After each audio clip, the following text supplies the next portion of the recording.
And welcome back to another season 2 video. This is episode 22, I think. We are off to IVA tomorrow. Yep, it's going to be -3 outside. I've got my ski jacket ready to go, and woolly hat and everything else. Pretty nervous, or that could just be the cold. I'm not really sure. The process of the IVA is it is what it is. They're only going to make the car safer, so I'm not really going to be too upset with what happens if they fail it. I'm sure it'll be through some good points and things that obviously do need to be rectified to make the car safer.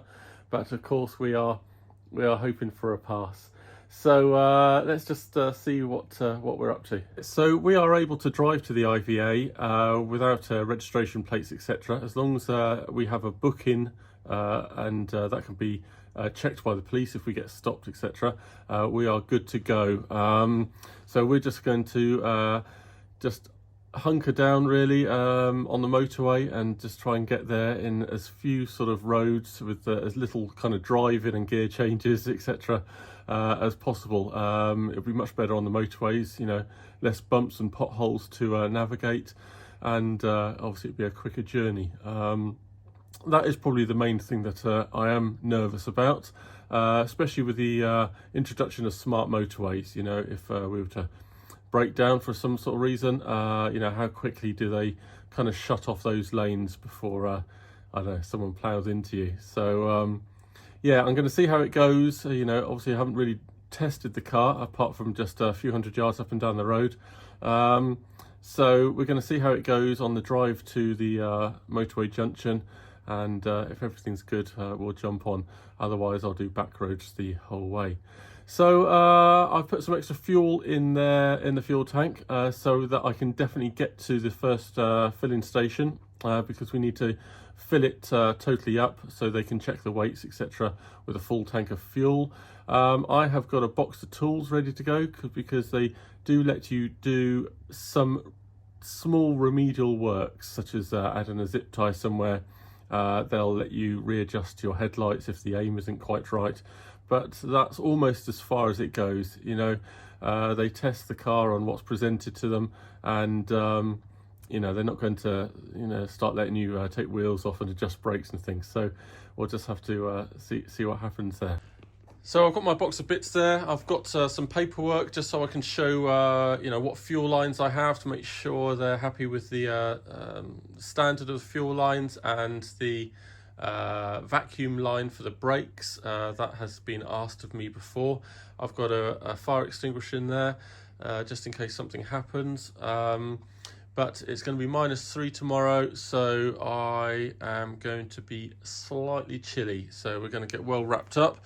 Hopefully the tunnel or the front of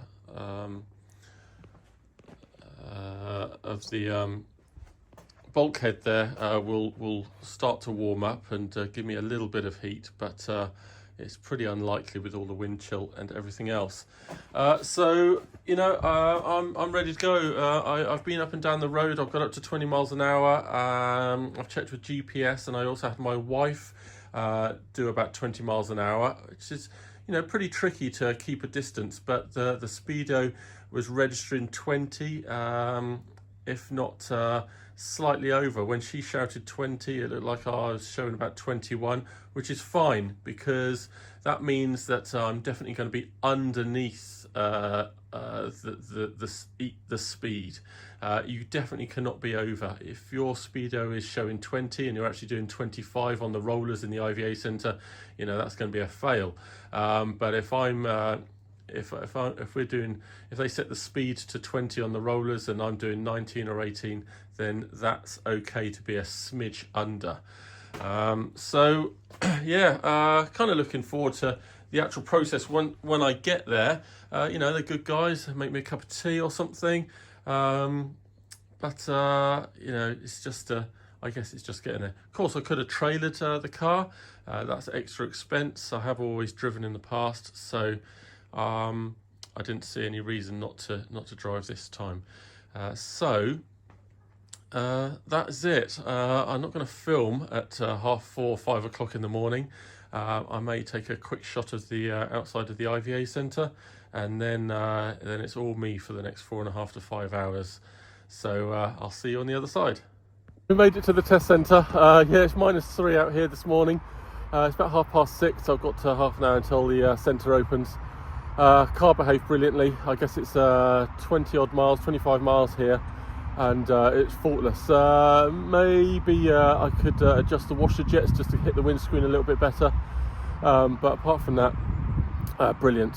So many people slowing down and giving me a wave or saying I'm mad, but it's all part of it, hey? So yeah, start in 20 minutes, and wish me luck. Okay, so we're back on a different day, and as you can tell from the dejected tone in my voice, I failed the IVA. Nothing to do with like the build as such. I only failed on the very last thing to be checked, which was the emissions, and I can't quite get my head around it really.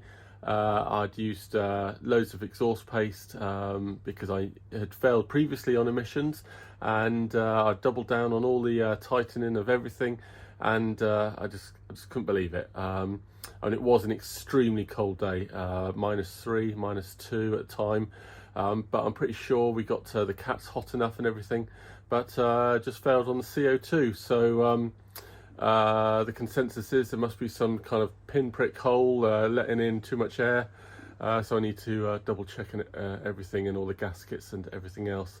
So I'm really disappointed actually, because I can't believe, you know, brand new sort of crate engine. It should be fairly I don't know, eco-friendly, even though it's a petrol burning monster. You know, it should perform a little bit better than that out the box. So pretty dejected. On top of that, now the car won't start. I'm not getting a green light on the ECU, so I've got a problem with the sensor that checks where the cam is or something like that before it allows it to start and, you know, sends a spark, etc. So I need to just check the sensor out, or the wiring, or the plug, you know, hopefully it's something simple. So that's where we are. Build itself was terrific, apparently, according to the IVA tester. You know, everything radiused, enough clips in everywhere. Really nice build, nice interior. Got all the good stuff on there. You know, didn't fail it. Brakes were awesome. I was quite worried about the brakes and the electronic handbrake, but that was all excellent, and we passed with flying colours. I can't remember what the percentage was, but we were right up there. So, you know, really pleased with everything, but we need to just get this engine started and double down on all the exhaust fittings and go back for a retest. Hi there. So slightly more jubilant. About 6 weeks has gone past, because the failure was just before Christmas, and now we're in the middle of January. Temperature hasn't changed, it's still pretty much -2. However, we have now just passed the IVA, so let me just tell you what I did. Well, I took all the exhaust systems off and you know, just sandpapered all the existing exhaust paste and everything else off, and made sure everything was super clean. I put more exhaust paste in, nice bead all the way around, both surfaces on top and below the gasket where the J-pipe goes to the manifold, and then I pulled the side exhausts off slightly and put paste on and pushed them forward. I did just adjust the J-pipes just to be a little bit shorter, so maybe the end of the J-pipe wasn't you know, really close to the cat. Just shorten them slightly so that I guess the exhausts could flood the cat cavity more, but put paste all around there and then push them on, making sure I didn't put too much on so that anything was to fall inside, because I think it is detrimental to a cat. And then I did up the U-bolts and everything else. So that was all squeaky clean. And I did just top up with the better petrol, the 99 RON, is it? Because I think that cleans a little, burns a little bit cleaner. As for the non-starting car, so I worked with Can-Ems, and we found that basically there was a crossed connector of some sort in a connector or a wire, a crossed wire, in the Canem's loom. The ECU sort of sends about 5 volts down to each of the sensors, but what was happening, there was a crossed wire, and kind of 5 volts was being sent back, and the ECU was just sort of shutting itself off for safety. So we pulled off 3 or 4 connectors, the one that goes to the accelerator, the map sensor, what else? The crankshaft sensor, and I kept a probe on the crankshaft sensor just on they're marked up A, B and C, just on the B and C, so I could see what the voltage was there. So it was coming back 0 initially, so I pulled off each of the other sensors until I found the issue, and it started reading correctly, 4.8 volts or whatever it was. So basically I think it ended up being the map sensor had a slightly dodgy pin terminated. So I got some extra pins from Dave at Canem's and rewired all that, and we're all squeaky. Honestly, fired up straight away. Basically the crankshaft was seen straight away, and it allowed all the other sensors and to allow a spark, and it fired up. So perfect there. Just one of those things, I guess, and kind of coincidental when I was in the middle of an IVA that it kind of went wrong there. Anyway, all good. Engine's beautiful. Drove it up to the IVA test centre today. I was literally there for about less than 5 minutes. Straight, he heard me coming, straight round to the emissions section, stuck the probe in the side exhaust, kept it revving at about 2,800-ish. I had read that slightly higher, closer to 3,000 would be slightly better anyway. Held it there for 30 seconds, and it just went through absolutely first time, nice and clean. And he said, yep, that's it, great. And then I hung around 15 minutes for the paperwork and drove back.